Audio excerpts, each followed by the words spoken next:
Shalom. First and foremost, want to give honor and praise unto Yah, the creator of heaven and earth. This presentation here on video, entitled The Torah is Not for Maat, Part 2, is due to the fact that you have some people who attempt to state that the culture and the ways of the Egyptians became part of the culture and the ways of the Hebrews. Now, historically speaking, there's more than one nation that composed the people we call Hebrews. The Israelites is the nation that we're speaking of in this particular case. Since the Old Testament, the scriptures is the record of the Israelites, by the Israelites.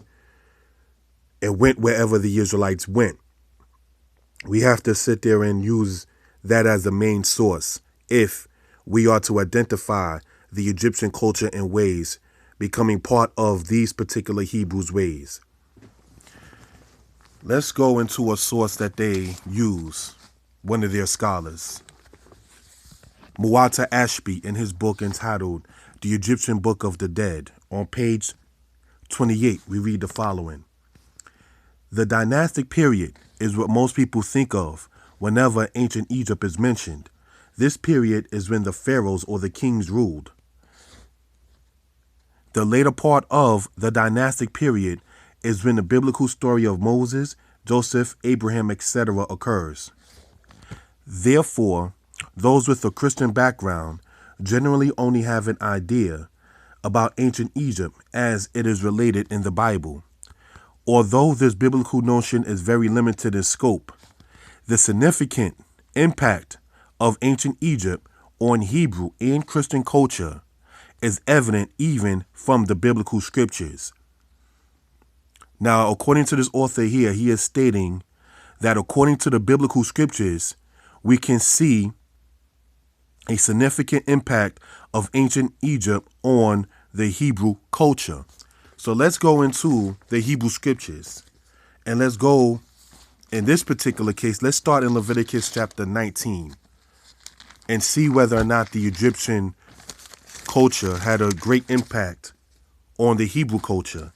Leviticus 19, we're going to start in verse 1. And Yah spoke unto Moses, saying, Speak unto the congregation of the children of Israel, and say unto them, Ye shall be holy, for I, the Most High, your King, am holy. Let's go into verse 4. Turn ye not unto idols, nor make to yourselves molten gods. I am the Lord your God. I am Yah your King. So with this right here in verse 4, it distinctly tells you to not turn to idols. Now, idols is anything that you can make and idolize. Could be a person, can be an object, could be a rock, could be a building. Turn ye not unto idols, nor make to yourselves molten gods. The Ennead of Egypt is part of those molten gods that the Egyptians made for themselves. It is saying not to make those things. And this right here is part of the Hebrew culture. So we see good and well from this one part right here that there's no way that the Hebrew culture was impacted by the ways of the ancient Egyptians. Let's go, if we will, into the book of Deuteronomy chapter 4, if we will. Deuteronomy chapter 4, verse 15. So that way we can gain some understanding concerning this matter. Deuteronomy 4, verse 15 says,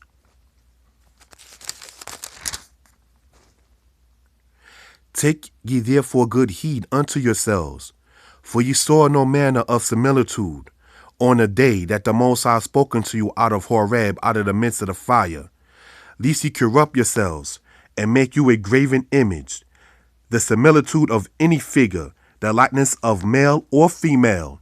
So if you put it in Egyptian terms, be it Orset or be it Asar, the likeness of any beast that is on the earth. So if you put it in Egyptian terms, Hathor, Anubis, the likeness of any winged fowl that flieth in the air. If you put it in Egyptian terms, those birds that they used to sit there and worship. The likeness of anything that creepeth on the ground. The beetle, which was one of the Egyptian gods that they used to worship. the likeness of any fish that is in the waters beneath the earth.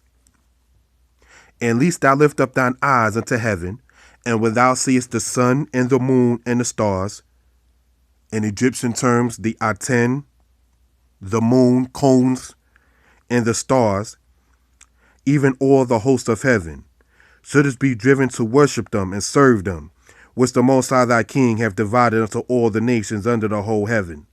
So this right here goes to show you that idolatry is forbidden in the nation of Israel. So be it the form of a man or a woman or an animal or a bird or a fish or a sea creature, we're not supposed to make those things and bow down and worship and serve them. The only one that we are to serve and worship and bow down to is the Most High. Yes, we respect our elders, but we don't sit there and call upon the dead. In the Israelite way, the Hebrew way, we don't deal in necromancy or necromancing, which is the conjuring of the dead and calling upon the spirits of those people who have passed on or who have died. We don't sit there and call upon them. We let, as it says, the saying, let them rest in peace. We let them rest in peace. We don't sit there and disturb somebody's rest or peace. That's kind of selfish to do that. And let's now also, brothers and sisters, if we will, go into the book of Exodus chapter 20, because this right here just goes to show what Israelite culture also was about. Exodus chapter 20, we're going to start in verse 1. And Elohim spoke all these words, saying, I am Yah, your power, which brought you out of the land of Egypt, out of the house of bondage. You shall have no other gods before me. That's not an Egyptian concept to state that a God is saying, you shall not have any other gods before me.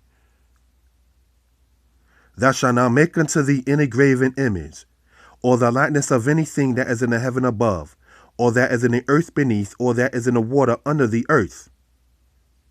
So this right here also goes to show that we are not supposed to sit there and make idols to ourselves. We are the work of the Most High. And people take things that are also the work of the Most High, gold, silver, trees, and actually, unfortunately, try to worship that. So basically what's happening is you got part of the creation of the Most High worshiping another part of the creation of the Most High. And that is what you're not supposed to do. You see, in the mind of those who speak about Egypt in the Ennead, they're saying that they were representations of the one God in heaven. But brothers and sisters, the Most High God of Israel is saying, you should not bow down to anything in the heaven above, the earth beneath, or the waters underneath the earth. Now, when you go for confirmation to show you how the Hebrew culture is not from maat, it is not from Egyptian impact, let's go, if we will, to Exodus chapter 20, verse 23. You shall not make with me gods of silver, neither shall you make unto you gods of gold. So this just goes to show you're not supposed to be making gods of silver or gods of gold. So the Egyptian god, so-called, that's not part of the Hebrew Israelite way of culture. So let that be understood. So let's go into two more parts before we conclude out. Let's go into Deuteronomy chapter 29, if we will. Deuteronomy 29, verse 16. This is Moses speaking to the Israelites. For ye know how we have dwelt in the land of Egypt, and how we came through the nations which ye passed by. And ye have seen their abominations and their idols, wood and stone, silver and gold, which were among them. You have seen their abominations and their idols.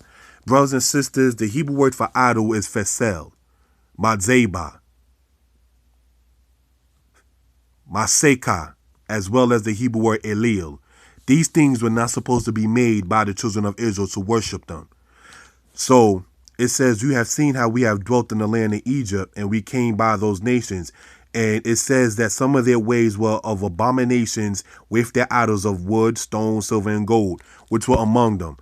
Because everyone knows that Egypt was, as many people into the Kemetic sign says, well, Egypt was the land of the gods, plural. And what this is saying is that when the Israelites was leaving out of Egypt, Moshe or Moses was telling them, yeah, you seen them with their gods. But that's an abomination to the culture of Israel. So the cultures, brothers and sisters, of the Egyptians and the culture of the Israelites is not one and the same. Now, I'm going to conclude with this part here. This is presented, and there will be